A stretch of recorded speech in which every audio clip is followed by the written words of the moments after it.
요새도 미친 또라이 같은 사기꾼들이 활개치는 게 지금의 대한민국입니다.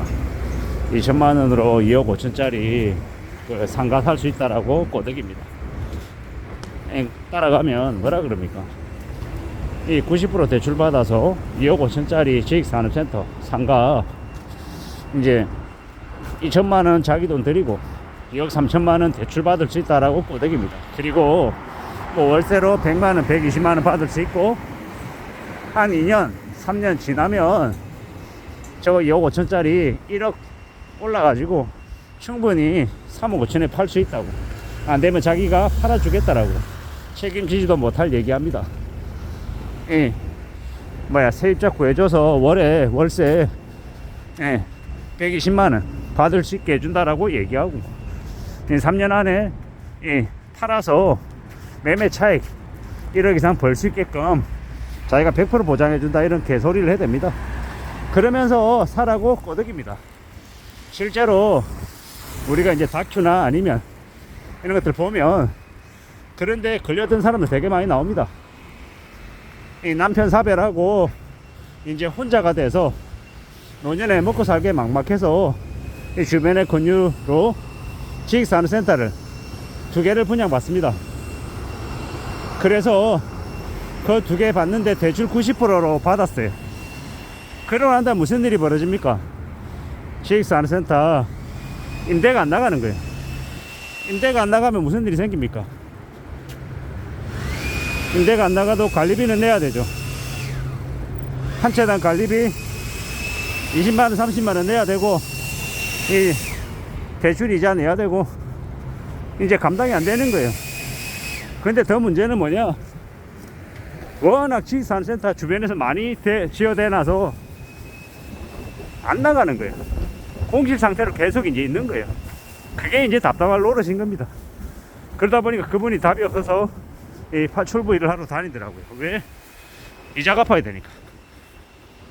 골 때리는 거죠. 노년의 삶이 되게 불안하다고 보면 이제 지식산업센터 2채를 분양받았는데 되려 분양 안 받고 차라리 그냥 소일거리 하면서 살면 생활비가 조금 부족해도 남의 눈치 안 보면 살아갈 수 있을 텐데, 되려 노년의 삶을 좀 여유롭게 월세 받으면서 따박따박 평유롭게 살려고 까불어대다가 욕심부렸다가 큰 거 다시는 겁니다. 세상에 뭐 가만히 있다가 뭐 여유롭게 지내면서 수월하게 돈 버는 일이 어디 있습니까? 그러려면은 정말 젊었을 때부터 피땀 흘려서 엄청나게 고생해서 자신의 재능을, 자신의 영업을 축적시켜서 단골 만들어 놓으면, 그러면 나이 들어서도 조금 덜 힘들게 돈 벌 수 있는 거리가 생길 수가 있긴 하죠. 근데 조금 전에 말씀드렸던 사례처럼 지식산업센터 한 2채 분양받아서 임대 주고 이렇게 살 수 있는 그런 건 거의 없다라고 보면 맞습니다. 요새 어느 지역 할 것 없이 지식산업센터를 우죽순으로 엄청나게 많이 지어댔습니다. 아파트형 공장이라고 보면 맞죠. 뭐 지식산업센터라고 이름을 바꾸니까 뭐 대단한 것처럼 보이는데 실제는 과거부터 계속 있어 왔던 겁니다. 근데 실제로 그 상가를 사용할 용도가 있는 이들이 분양받는 게 아니라 이 투기의 변질 수단으로 변경이 되다 보니까 더 이제 엉망이 되어버린 거죠. 그리고 어중이 떠중이 나이 든 사람, 젊은 사람, 아무 생각 없는 사람 싸그리 전부 다 데려가서 분양을 시켜 놔놓으니까 더 이제 엉망이 된 겁니다. 그런 개막장 시대가 지금도 벌어지고 있다라는 거, 참 어처구니가 없고 황당하고 놀랄 뿐인 거죠. 세상에 2천만원으로 2억대의 상가를 살 수 있는 그런 일이 어딨냐고요. 그런 일은 거의 없습니다. 거의. 그런데 그런 말에 놀아나고 그런 말에 넘어가는 호구들이 문제인 거죠. 누가 그렇게 쉽게 돈 벌 수 있다라고 이야기합니까? 부모 자식 간에도 그런 일은 거의 일어나지 않습니다. 어처구니 없는 일들이 계속 생겨나고 있다 라고 봐야 되고요. 참 어처구니 없고 참 놀라운 일들이 벌어지면 벌어질수록 몰락하는 사람들만 늘어나는 것 같습니다. 그렇게 지식산업센터 2채 분양받아서 이자 내고 원금 갚고 비어있는 공실에 쌓이는 관리비 내고 이러면 어떻게 되겠습니까? 답이 있냐고요? 답이 없는 거죠. 그냥 사실상 그냥 파산 상태까지 아마 이럴 수 있겠다라고 봐야 됩니다. 아니 살아가는 삶을 그렇게도 만만하게 생각하나? 세상이 그렇게 우습더냐? 저는 이제 되려 묻고 싶습니다. 왜냐? 아니 그렇게 여유롭게 풍요롭게 살 수 있는 길이 있으면 아무나 다 하지.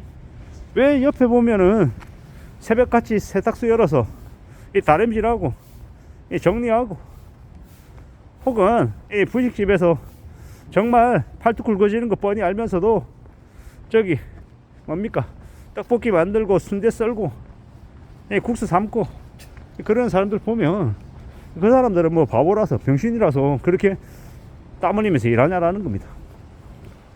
실제로는 쉽게 돈 벌려는 욕심 부린 사람들이 전부 다 나중에 그 욕심 때문에 되게 크게 큰 이제 고통 속에 살고 되게 땀 흘리고 성실하게 우직하게 사는 사람들이 이 삶을 또 더 잘 지켜낸다라는 걸 이제 무수히 많은 경험을 통해서 알게 되니까 사람들이 나이가 들어도 어떻게든 소일거리라도 하며 살려고 하는 겁니다. 현명하게 살려고 하고 영리하게 살려고 해야 됩니다. 그 현명하고 영리하게가 뭡니까? 성실하게 착실하게죠. 그게 제일 바보 같고 아둔해 보여도 그게 가장 빠른 길이다 라고 생각해야 됩니다. 그렇게 살아야 삶을 지켜낼 수 있다라는 겁니다. 정말로 우리네 삶은 참 무섭습니다. 언제 어떤 일이 벌어질지 모르는 되게 공포스러운 나날들이 계속되기 때문입니다. 잘 생각하고 잘 따져보고 지내야 되죠. 더 염려하고 더 두려워하고 더 이제 자신의 삶을 잘 관리하려고 애써야 합니다.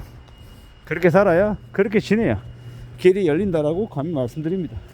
험한 시대를 살아가는데 별거 아닌 것처럼 괜찮은 것처럼 뭐 무난하게 잘 먹고 잘 살 수 있는 것처럼 얘기한 놈들이 상당수가 다 우리의 삶을 무너뜨리는 악인들입니다.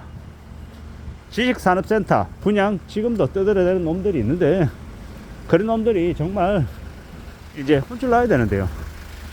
그런 것들을 통해서 아직도 눈먼 사람들 덩쳐서 돈 벌어 먹겠다라고 하는 놈들이 차고 넘치는 게 지금의 시대입니다. 함부로 뭐 각티슈 준다고 뭐 조그마한 선물 준다고 따라가면 안 되는 세상이 돼버렸습니다. 정신 차리고 함부로 아주 작은 거라도 커피 한 잔이라도 공짜로 누가 준다라고 하면 멀리해야 되고 경계해야 됩니다. 그래야 안전하게 살아가는 길이 열립니다. 이상입니다.